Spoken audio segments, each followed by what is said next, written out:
വാർത്തയിലേക്ക് കൈക്കൂലി വാങ്ങുന്നതിനിടെ പിടിയിലായ പാലക്കാട് വില്ലേജ് അസിസ്റ്റന്റ് സുരേഷ് കുമാറിനെ 2 ആഴ്ചത്തേക്ക് റിമാൻഡ് ചെയ്തിരിക്കുന്നു. തൃശൂർ വിജിലൻസ് കോടതിയാണ് റിമാൻഡ് ചെയ്തത്. വിശദാംശങ്ങളുമായി അനീഷ് ആന്റണി ചേരുന്നു. അനീഷ്, കോടതിയിൽ ഹാജരാക്കി പ്രതിയെ റിമാൻഡ് ചെയ്തിരിക്കുന്നു. എന്തൊക്കെയാണ് വിശദാംശങ്ങൾ?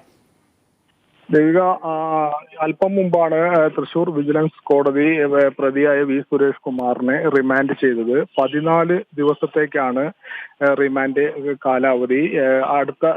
അടുത്ത മാസം 7-ന് ഈ കേസ് വീണ്ടും പരിഗണിക്കും. അതുവരെ പ്രതി റിമാൻഡിൽ തുടരും.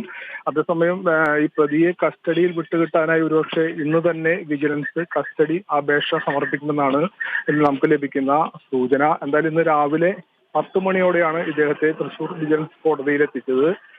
ഇന്നലെയാണ് ഇയാൾ മണ്ണാർക്കാട് വെച്ച് കൈക്കൂലി കേസിൽ പിടിയിലായത്. പിടിയിലാകുമ്പോൾ ഇയാളുടെ പക്കൽ നിന്നും 35 ലക്ഷം രൂപ ക്യാഷായും അതുപോലെ 45 ലക്ഷം രൂപയുടെ സ്ഥിര നിക്ഷേപ വിവരങ്ങളും അതുപോലെ 25 ലക്ഷം രൂപയുടെ സേവിങ്സ് അക്കൗണ്ടും ഇദ്ദേഹത്തിനുണ്ടെന്ന് ഇദ്ദേഹം മൊഴി നൽകി. ഈ പണം ഇദ്ദേഹത്തിന്റെ പക്കൽ നിന്നും കണ്ടെടുത്തു. അതുപോലെ തന്നെ 17 കിലോ നാണയത്തുട്ടുകളും ഇദ്ദേഹം മണ്ണാർക്കാട് താമസിച്ചിരുന്ന മുറിയിൽ നിന്നും കണ്ടെത്തിയിട്ടുണ്ട്. ഇത് ഏകദേശം 9,000 രൂപ വരുമെന്നാണ് എണ്ണിത്തിട്ടപ്പെടുത്തിയപ്പോൾ ലഭിക്കുന്ന വിവരം. ദേവിക,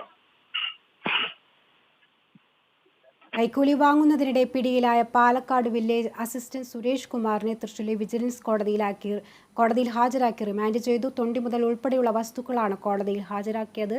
വിവരങ്ങളാണ് അനീഷ് നൽകിയത്.